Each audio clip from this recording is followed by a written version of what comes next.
Heyo! My name is Sarah, and today's book review is on The Mortician's Daughter, One Foot in the Grave by C.C. Hunter. Yay! For those of you who don't know, C.C. actually has an earlier series called Shadow Falls that has 5 books mainly and has a spin-off series as well.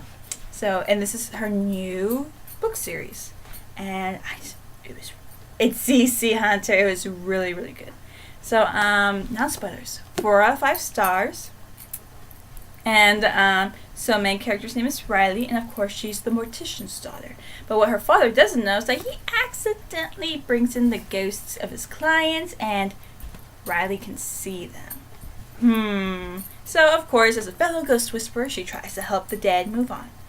In this book, she gets 2 ghosts at once, which is a first for her.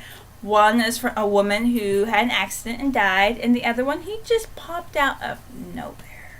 So, she has 2 problems to take care of. She can handle one, but she starts developing feelings for ghost number 2, which I was like, what? And so, as we go on, it turns out that maybe ghost number 1 didn't die of an accident. Mystery. So, yeah. It's a short read, as you can tell, and for those of you who, I think, ordered it online and stuff, there is a sneak peek to Cece's upcoming book, This Heart of Mine, which comes out in February, and I think it might be a standalone. I can't be sure. Either way, comes out next February. So, yeah. That's as far as I'll get into non-spoilers. So, if y'all are fans of C.C. Hunter, go pick it up and enjoy. So, yeah. Bye, non-spoilers. Watcha! I feel like I haven't done that as often. Spoilers. So, just like CC's previous book series that takes place, in Texas, is a little bit outside Houston, Riley and her father moved to Catwalk, Texas. Still trying to figure out where to place it. I think it's a few hours outside of Dallas. And, this is Riley's dad's 3rd job. He got let go from his previous jobs because Riley thinks he's an alcoholic. So, she keeps going to that fact through this whole book, convinced that her dad's drinking, and he's always trying to hide it, but it's hello, she had a boyfriend, she knows what a hangover looks like. And so, for beginning of this very book, she is doing her ghost job business, which means she's trying to help this old grandmother ghost named Bessie pass over by delivering a letter to her daughter and granddaughter saying, hey, I pulled out some life insurance, go get it. And that's how Riley meets her first friend in the town named Kelsey. Yeah, Kelsey, she's a good friend. I mean, when the mean girls, of course there's always mean girls at school, and everyone, the school populace finds out that Riley's dad is a mortician. Of course they're being mean, bullies, but Kelsey, she stands up for Riley, and she's all excuse me, and she starts, word fighting this other girl, and when it gets a little too physical, Riley tries to stop it. She gets a black eye in the process. But, I like Kelsey. She's a nice friend. She has her own problems as well. Her own family problems, just like Riley. And, their weirdness in a way, and their somewhat similarities, they kind of click. And I like their friendship. I can't wait to see more. So, Riley gets 2 ghosts. One's name is Abby. She recently died a tragic death in a hiking incident. And so she, like all the other ghosts, want Riley to help her find her ring so she can give it to her family. And then we get a random ghost named Hayden. Nice, young, handsome-looking boy about Riley's age named Hayden. Through this whole book, I'm like, he dead? How can you have, a relationship with a ghost? Do you know what I mean? So half of this book takes place, basically, Riley's day-to-day life, and how, oh my god, she has a Mustang, and she wants to take auto tech because she knows that her and her dad are struggling financially. Without him knowing, she's going to go get loans to see if she can get into college, and she wants to know how to work more on her Mustang. And it's really the stereotypical dudes looking at the girl when she walks into auto tech. And even the teacher's you see, we're already halfway through the semester. Are you sure you can keep up with us? I'd be like, huh? Bring it on! Seriously, Riley kind of does that without the rolling of the sleeves, and she proves to the guys that she can hang with them. Also, in Autotech, we have Jacob, who is the neighbor to Kelsey, and I think his friend Dex is in Autotech as well. I can't remember. But he's a good guy in small town. Two guys who are friends that like have like a brotherly bond. Scott and Styles. Just like, nah. And so, apparently Jacob has feelings for Riley, and his girlfriend, soon to be ex-girlfriend, Jamie, gets all like about Riley. I'm like, really? We got the mean girls. We got Jamie that's being all, clingy to her boyfriend, and then she doesn't take up the breakup well, and then her and her bitch squad torment Kelsey, and just to get back at Jacob, her and Candace, the one that Kelsey was about to do deuces with, they tried to plant weed in his locker around the time that the police dogs show up to do their sniffing duty. I'm like, really? So, Abby becomes more insistent on Riley to do her job. I mean, she keeps saying, find my ring so they know the truth. I'm like, why does she want us to know the truth? And apparently Riley, as well with Hayden, gets to the conclusion, like, maybe she didn't die of accident. Maybe she was murdered. So Riley has to figure a way how to go 2 hours out of town to the state park and find Abby's ring. But you know what? Hayden's along for the ride. He's funny.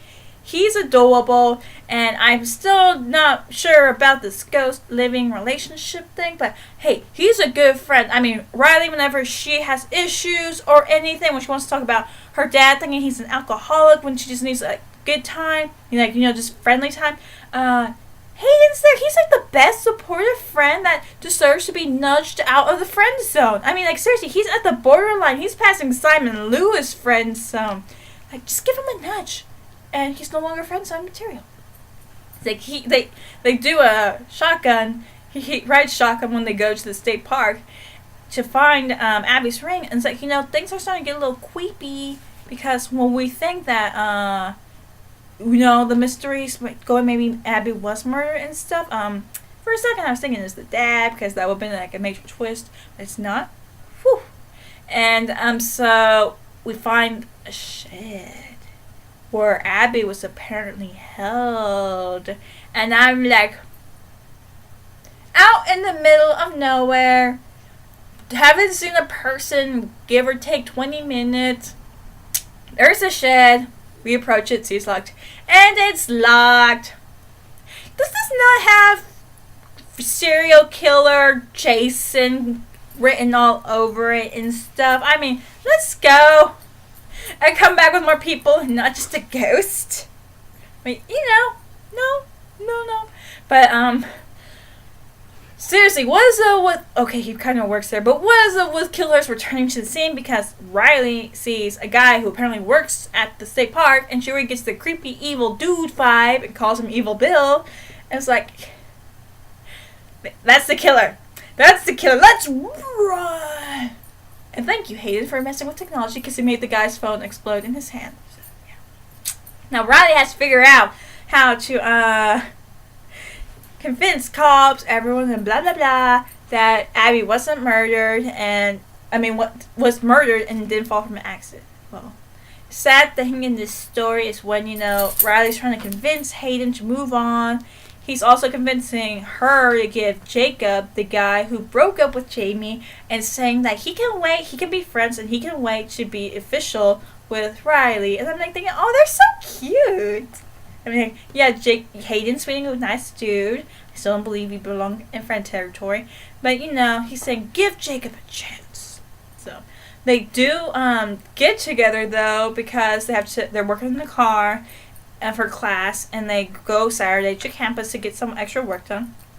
And they spend a nice time together at like by a pond, and like they're eating. He's telling her a time of when his best friend goes by. They call him Carter by his last name.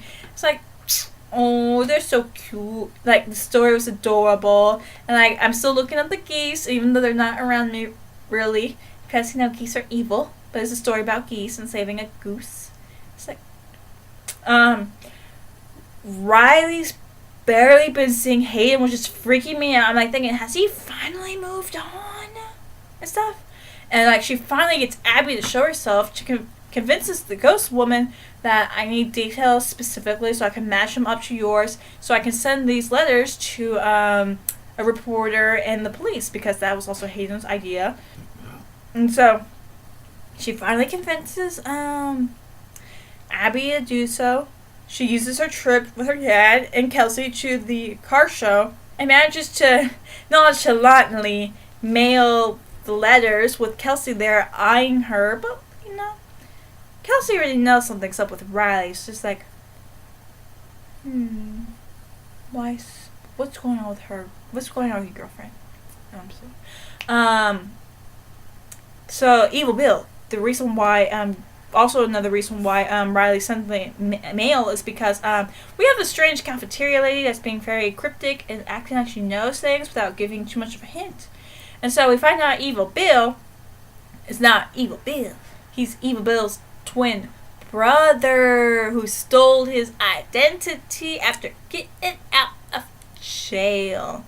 I'm like, I did not see that one coming either. So we have cause, we have identification, and we have area of suspicion. I don't know police terms, but either way, Riley, after sending these letters, keeps up with the police. She keeps up with the news and stuff, and she gets home. She sees it on the news, reporting here at National State Park, where the police believe, and she's like thinking, yes! And the suspect in name has gone missing. Crap! It's like, even I'm with her, it's like, hello? Why would the boss say the police want to interview you if you're a possible suspect? And it just gets worse. Abby shows up, saying, you gotta run! She's like, Riley's like, why? He's after you. He's coming after you. We got a murderer after us. That's just not bumping up the paranoia index, is it not? So, yeah, Riley's riding on her nerves for the next few days, and it's getting to her. And finally, she confronts her dad about drinking, and so he's getting all overprotective and everything. And then Hayden finally shows up and tells Riley where her dad keeps the liquor. So eventually, she does confront him, saying, "I saw the beer, the booze, and everything," and the dad says he's getting cut back now, but I'm like, keep an eye on him, Riley. Keep an eye. And that's the last time you get to see Hayden. He's starting to fade in and out, color-wise. And that's when Riley knows that something weird's going on. Well, she goes to school in her Mustang and notices a car is following her. Hello. And she's like, crap, he found me. And that guy rear ends her Mustang and pushes her into traffic. I don't know what to be pissed more about. Being pushed into oncoming traffic and almost dying a horrible flaming death, or he rear-ended a vintage Mustang. I'm pretty sure y'all people can see where my anger lies. So, he gets out, is coming to the door, looks down at Riley. Luckily, she stays in the car. But lo and behold, Jacob comes in for the rescue, and the guy runs off. Bye, Evil Bill. So, Riley does get the license plate after she's shaking up about getting rear-ended into traffic. Well, I'm still pissed that the Mustang got rear-ended. Thankfully, they have insurance. Whew. And so, they report at the school and everything, and they say, yeah, it's the same guy who killed Abby. And, Riley's playing it cold, oh, I didn't know that. Mm-hmm. And so, justice has been served. I have to admit, it went by kind of quick. And, it it really doesn't have to be that big of an investigation if you have a ghost telling you where things are. So it was a nice length for a story. So Kelsey is at Riley's house helping her pick out clothes because they're going to go to a party that Jacob's parents are hosting, like a little barbecue place kind of thing. And so they're talking about the friend that the party's also for is Carter, who's been in an injury, and they don't know if he's going to recover brain-wise. I think he might be going brain dead soon. And so we find out that Carter, whose last name is Carter, is Hayden. So scratch my thing about saying dead living relationship not happening, because he alive. Okay, he's technically alive. He's astral projecting himself or whatever. And he saw Riley because he came across Bessie, and apparently Riley picked him up because how Jacob lives across Kelsey's house the first time at the very first chapter. So that's how he stuck to her. And now she's feels guilty because she kept telling him to move on, but she's like, I don't tell the living to die. So we gotta save Hayden, people. We gotta save Hayden. So I think that's what the next book's about, because that's where it leaves off, where Riley figures out Hayden is Carter, Jacob's friend. Figures out that's why he's been pushing her so hard for her to give Jacob a chance. And we met Hayden's dad, just a brief cameo at Riley's dad's workplace, the morgue, and we gotta bring him out of his coma or whatever, and help him. So that's where it leaves off. And I'm like, when's the next book coming out, people? I need answers. So yeah, that was Cece Hunter's The Mortician's Daughter, One Foot in the Grave. 4 out of 5 stars. And yeah, Riley. Hi, Caesar. Riley, save Hayden. Save Hayden and help him be bumped out of the friend zone, because I know you and Jacob think y'all can have a thing together, but Hayden knows you more. Y'all actually went to summer camp together. Y'all get along. Y'all dance together, even though he was in ghostly form and everything. It's like, make this happen. Make this happen. Save him. So that's as far as I'll get into that. Again, I liked it and everything. Yeah. For CC Hunters fans, y'all won't be disappointed, as I can see. That's it then. Mortician's Daughter, One Foot in the Grave by CC Hunter. My name is Sarah, and bye!